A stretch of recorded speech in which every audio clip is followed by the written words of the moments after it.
We're live. Okay, here we are. Hey, Arnaud. Happening. How are you doing? We're doing it. Hey, everybody. My name is Craig Moody, managing partner of Verdis Group, and I'm here with Arnaud Manas. Arnaud, who are you? Hi, everyone. My name is Arnaud, working at Verdis as an associate, specializing in data and decarbonization. So today is Monday. It's Martin Luther King Jr. Day. So just wanted to acknowledge that. And we're working today. It's a rolling holiday for Verdis Group. So Arnaud and I are a couple of people who are actually working today, but we're going to take the day off another time. Today, we wanted to talk to you about ESG and our net zero pathway work. So I'll just tee this up a little bit, and Arnaud is our expert when it comes to the work that we're doing on net zero pathway work. I'll be brief with respect to ESG stuff. Before I do that, Arnaud is going to share some fantastic news about his hometown in France. What did you learn today, Arnaud, about your hometown in France? So I'm in the US, but I'm from France, and I just like to listen to some French radio once in a while to stay connected with home, you know. And this morning, funny enough, on French national radio, my hometown comes up because my hometown's been elected as Green Capital of Europe for 2022. It's an award that Europe gives out once a year, and they give a budget to that town, and they're being recognized for great efforts that they're doing on sustainability. So all things from mobility, transport, energy. So it's really great, proud of it. It's a great town. If you want to look it up, it's called Grenoble. So type that in Google, and yeah. I think we should definitely have our Verdis company retreat in your hometown to just get a close, you know, like on the ground view of everything that's going on there. For sustainable purposes, right, study. Right. Okay. ESG. So one of the just quick context here, and I think it's interesting that we're having this discussion amidst the World Economic Forum that's occurring right now virtually. Normally it's in Davos, but it's virtually, and there's talking a lot about stakeholder capitalism and the fact that inaction on climate is a pretty significant risk to economic recovery from the pandemic. So inescapable at this point. And I think one of the things that we're seeing with many of our clients and some of the existing ones, some of the new ones, is that the ESG requests that are coming are really picking up steam. Many companies, many organizations perhaps were kind of going their own way and doing their own ESG work, and in particular as it relates to their climate work. But they are now seeing from some of the world's largest companies, they're asking for data on what they're doing with respect to greenhouse gas emissions, how they're going to mitigate them, et cetera, et cetera. So there's just so much happening right now in the space. And I think, Arnaud, what I'm interested in your take on is, when an organization gets that request for the first time, right? They get it, they've maybe not done anything just yet. There might be some activities, some work to recycle more, whatever it might be. There's stuff happening, but the ESG request is really going to force them to get a bit more organized. So from that standpoint, what would you say, what advice would you give with respect to what those organizations should be thinking about and doing once they get that request? Right. So I think it's more and more important, as you mentioned, and comes from customers, from stakeholders, from everyone. And the number one thing that people can do is measure whatever they're being pushed on. Usually it's emissions. That's kind of what's happening right now because everyone is pushing towards net zero.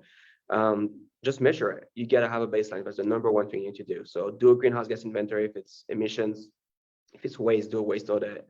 If it's water, energy, do baselines. And just run the numbers, and at least you'll have something to talk to your stakeholders about and say you've done that first step. So talk a little bit, if you would, without going into the gory, dare I say, perhaps boring detail of what a greenhouse gas inventory is and looks like. What is talk to me a little bit about what's involved in a greenhouse gas inventory in particular? I'll keep the inventory sexy, which is hard to do. So a greenhouse gas inventory there's frameworks out there on how to do those inventories and what to account for in that. The one that we use at Verdis is the most common one in the US, is the Greenhouse Gas Protocol. It divides emissions into scope 1, 2, and 3. And to not get into the details, it's pretty much what are you directly responsible for and what are you indirectly responsible for. So directly would be the electricity that you use on site, when you turn on the lights, the natural gas that you use in your boilers to create heat, the cars that you own, that's that kind of stuff. And then the indirect stuff, it's going to be more, what are you buying? How are your employees coming to work? How are your goods coming to your warehouse?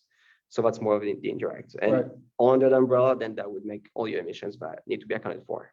Right, and naturally, we are very well versed in conducting those greenhouse gas inventories, and that can be, from square one, just building them from the ground up and making sure that we have all the right data and collecting, organizing, doing QA, QC, and producing that output.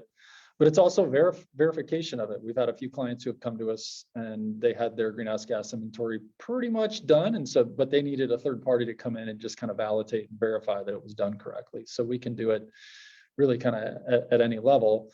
So measuring, yes, absolutely. You can't manage what you don't measure. What's next, Arnaud? Well, then it's taking action. So what are you going to do about those emissions, and really how are you going to reduce them? I think last year the buzzword was net zero, which is all great, and everyone came out with their own claims, organizations and countries. But now it's like, okay, what are we doing about this? So this year the question is, all right, what kind of plan can we put forward to reach net zero? And what is that going to mean in terms of cost, in terms of maybe savings, because you're going to save on some of that stuff. So at Verdis, we've developed what we call the net zero pathway, where we look at, for your organizations, what are the opportunities to reach net zero. So here we're talking about, hey, how many LEDs do you need to swap still? Like what kind of boilers do you have left, and when should you change them, and how much is it going to cost you?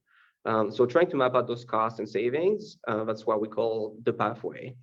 And making that informed decision on what your pathway looks like will tell you what the right target for organization is. So are we talking net zero in 2030 or in 2040? It's going to be different, but it's important to have that pathway done first. So it's absolutely a data-driven approach. Right? Yeah. Yeah. 100%. Everything is in the numbers, and you want to bring up to your CEO and to your VP of finance, hey, how are we going to get that together? And then they'll sign on it and they'll be behind it. Right. So this is I wouldn't say a new tool, but it's a tool that we've really invested in the sophistication of it in the last, I would say, 6 to 9 months. And it just so happens that Arnaud joined our team about 9 months ago, give or take. So this is a big part of what Arnaud has been working on since he joined the team. And again, it's a really exceptional tool to give your organization clarity for how to mitigate your greenhouse gas emissions and how to drive them down to that zero target that really science is telling us we need to get to. And then after that, you've got a plan in place. It's execution time. Yep, it's time to get out there. It's time to get a team together. It's time to track what you're doing and make sure it's reflecting, make sure you're communicating on it, make sure you're engaging your stakeholders, your customers, and making sure, like during that journey to zero, there's going to be 10, 20, 30 years. Let's all be on it together, and let's make sure we're tracking and sharing along the way. And you mentioned, Arnaud, engagement. I'll just piggyback on that just for a moment to perhaps step away from the very analytical, data-driven side to the people side. All sorts of data out there that paints a very clear picture for an organization's employees and how much this is desired on their part. This is no longer kind of the out of norm thing. This is what employees expect anymore. So to be honest, if you are a business owner, a leader of an organization, and you're not moving on this, your employees are wanting it. And it's probably time to get going. And naturally, everything that we've talked about today are things that we would love to help you with. So we'll leave it there. More information at verdisgroup.com. There's a link there right to our Net Zero Pathway service. So take a look at that. Let us know if and when and how we can help you. Naturally, that scales depending upon the size of your organization. So smaller organizations, we can get this done really quick and inexpensively. If you're a bigger, more complicated organization, it's going to take us a little bit more time. But that's where you'll find some information about that. Follow us on Twitter, Facebook, and LinkedIn to see more information about all the things that we're doing. Okay, Arnaud, thanks for taking the time. I appreciate it. Congratulations to your hometown. Thank you. And we'll see you, everybody. Thanks for joining us. Bye. Bye-bye.